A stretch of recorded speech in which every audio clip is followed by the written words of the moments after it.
On February 14, 1980, Yellowstone National Park recorded an incident that would never appear in its public logs.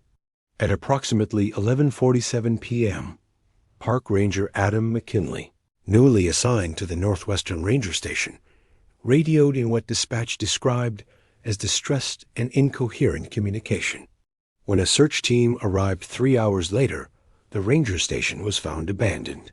The door was torn from its hinges, lanterns extinguished, and the interior in disarray. McKinley was discovered at dawn 15 miles from the site, injured and disoriented, wandering near Highway 191. He claimed to have been chased through the forest by an unidentified woman wearing a torn bridal gown. His account was dismissed as trauma-induced hallucination caused by exposure and shock. Within a week, McKinley resigned from the service and relocated with his wife to Kansas. The station was quietly decommissioned 2 months later. Official reports cited structural safety concerns due to unstable ground conditions. Internal memos, however, referenced a series of unexplained power failures, untraceable radio interference, and multiple staff requests for transfer, all logged in the weeks following McKinley's incident. In the decades since, the building has been reclaimed by the forest. Local hikers still refer to it as the Bride Station. Those who have ventured near it after dark report the faint sound of silver anklets echoing through the trees. This is the story of Adam McKinley. I'm a retired U.S. Army officer, now living in Kansas with my family. When people ask me why I sold my family house in Montana and moved all the way to Kansas, I tell them, "Oh, life just happened, I guess." But the truth is, I'd be lying to them and also to myself. The real reason I sold my family house and left Montana goes much deeper than that. It was about 45 years ago when I was newly married, probably around 25 years old. Right after high school, I'd started working as a park ranger at one of the state parks in Montana. Back then, the pay was terrible. We're talking $2 or maybe $3 an hour, which would be closer to $5 in today's money. It wasn't about the money, though. I loved being outdoors, and honestly, the job was easy. I mostly just walked around, made sure people didn't wander into the no-entry zones, and asked tourists not to destroy the plants and flowers. The park wasn't that big, and there were hardly any visitors. It was only during weekends that it got a little busy, but I didn't mind that. I actually had the weekends off, so it worked out well. But as life goes, things change. When I got married, I suddenly had a lot more responsibilities. That little bit of money just wasn't cutting it anymore. I realized I needed something better, something that could provide more for us. Not long after my wife and I tied the knot, a friend of mine told me that Yellowstone National Park was hiring new rangers. They were offering $8 an hour, plus food and housing. At the time, that sounded like a fortune compared to what I was making. Without hesitation, I applied, and before I knew it, I had the job. For context, Yellowstone stretches across both Wyoming and Montana, though most of it lies in Wyoming. Since my family lived just north of the park in Montana, it meant I could come home on weekends. Everything about it seemed perfect. But there was one thing I didn't know when I accepted the job. The higher pay came with a catch. I was the only ranger at night. During the day, there were a few staff members around. Day rangers, a park manager, maintenance workers, and guides. My first day went by without much trouble. I met the team, went through some quick training, and got familiar with the area. Everyone was polite, but there was this strange tension I couldn't quite figure out. Later that afternoon, right before their shifts ended, 2 of the rangers came up to me. They asked if it was true that I'd be staying at the station overnight. I told them yes, and they just kind of looked at each other. There was this pause, like they were trying to figure out how to say what they wanted without scaring me too much. Finally, one of them asked quietly, "Did they tell you why no one else wants that shift?" I told him no, and he just shook his head. almost like he was disappointed that I hadn't been warned.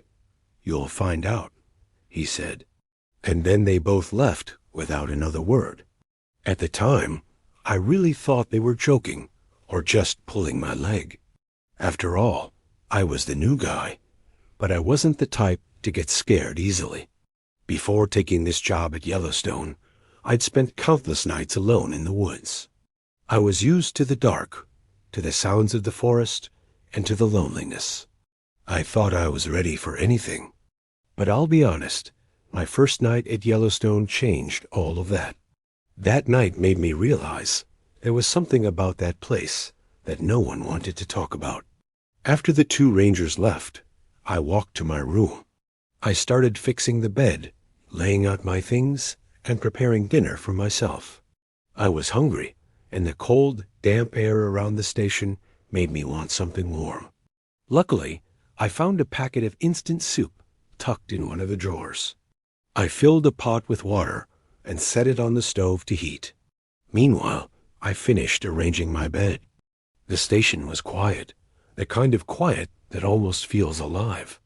The only sound was the gentle boiling of water in the pot. Then I heard it, a subtle but distinct sound of leaves being crushed outside, like someone or something was walking just beyond the walls of the station.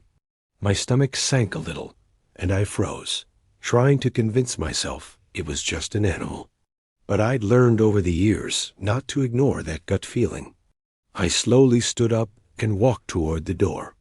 I swiftly turned on my flashlight, shining it carefully across the area outside.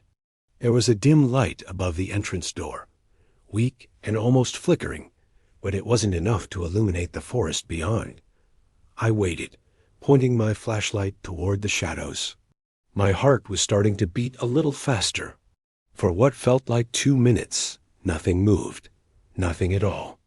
Then abruptly, the light above the entrance door went out.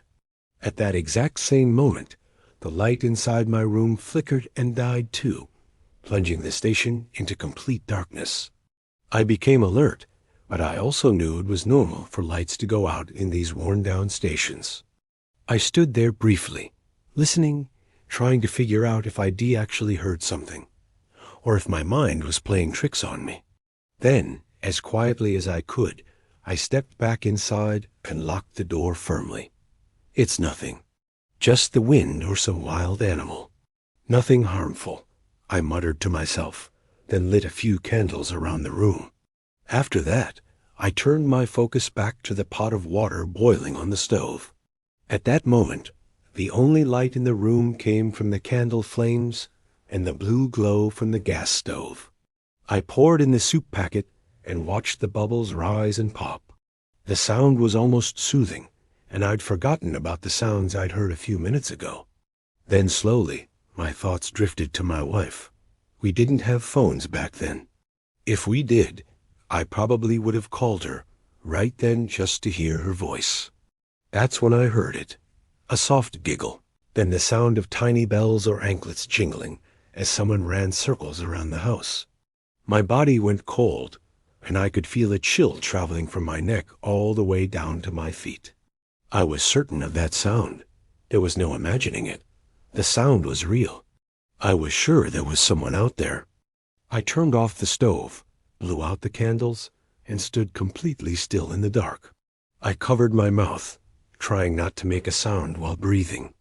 Deep down, I prayed not to hear that sound again. But my ears were perked up, almost anticipating it. Then it came again, the same jingling sound, much closer this time, followed by a sudden violent bang on the door. I dropped down on the floor, hands still firmly covering my mouth. My room wasn't very big. It was a small, narrow rectangle. The bed was pressed right against the wall, next to the door, and the stove sat in a far corner. From where I crouched, I could see the big black door right in front of me. Thump, thump, thump. A sound came 3 times, and there was silence. But before I could take a breath of relief, the door in front of me flung wide open. I can't even explain the feeling that hit me. It was pure paralysis. Standing there in front of me was a woman. She stepped inside slowly, the silver-colored anklets around her feet jingling with every step she took. At first, I couldn't see her face because I thought her head was tilted forward. Then I realized she didn't have a head. She seemed to giggle loudly, perhaps relishing in my fear.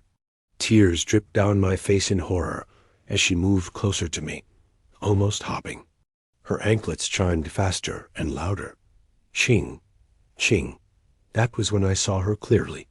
She looked like a bride in a ragged gown, her head freshly severed, dried blood still clinging to the old, dirty white fabric. "Why did you lock me outside?" She whispered softly, then began to laugh hysterically. I don't know how, but I managed to run. My legs felt like they were on fire. My lungs were burning, and my heart was hammering so hard I thought it would explode. I ran for what felt like 15 or 20 minutes, only stopping when I finally couldn't hear the chimes of her anklets anymore. I leaned against a tree, gasping for breath, my hands shaking so badly I could barely hold my pocket torch. As a ranger, I always carried one. I fumbled it out, took several deep breaths, and turned it on to see where I was and which direction I could go. The second the light hit the ground in front of me, my blood ran cold. My stomach sank. I was standing in a graveyard, and not just any graveyard. Right in front of me was a tombstone with my wife's name on it. Today's date was carved below, and underneath were the words, Bride of Adam McKinley. I couldn't move or think, my flashlight trembling in my hand. And then I heard it again, the jingling of her silver anklets. Closer this time. She had come back. I ran again, faster than before. Branches tore at my arms. Roots tripped me, my legs barely moving. But I couldn't stop. It felt like no matter which way I ran, I was going deeper into the forest instead of out. And then finally, I saw a faint light ahead, the highway. Relief hit me for a second before a huge truck came barreling toward me, its yellow headlights blinding me. Before I could even react, it hit me. When I woke up, I was in the hospital. I didn't have major injuries, just cuts and bruises. They released me that same night. The police said I kept giving them my home address, begging to go back, begging to see my wife. I don't remember any of it. My wife later told me that I got home around 3 a.m, shaking, pale, constantly pleading with her not to leave me. I have no memory of it, but she swears it happened. After that night, I couldn't sleep. Every time I closed my eyes, I heard the anklets jingling, coming closer and closer. I would wake up drenched in sweat, my heart pounding, seeing her in my dreams, the same headless woman in her tattered gown, hopping toward me. I left that job immediately, and even put my house up for sale. But the sound of the anklets and the dreams didn't stop. Finally, when the house was sold, and we left Montana for good, it all stopped. We continued our lives together. I got another job, and I slowly started forgetting about what happened. It was almost as if it was just a movie I'd seen many, many years ago. Until yesterday. My wife was asleep in the bedroom upstairs, and I was down in the living room watching soccer and enjoying a glass of single malt whiskey. Then suddenly, the TV just died, and just as I was about to reach for the remote, I heard a slow thump, thump, thump. Footsteps on the porch, then the sound of jingling.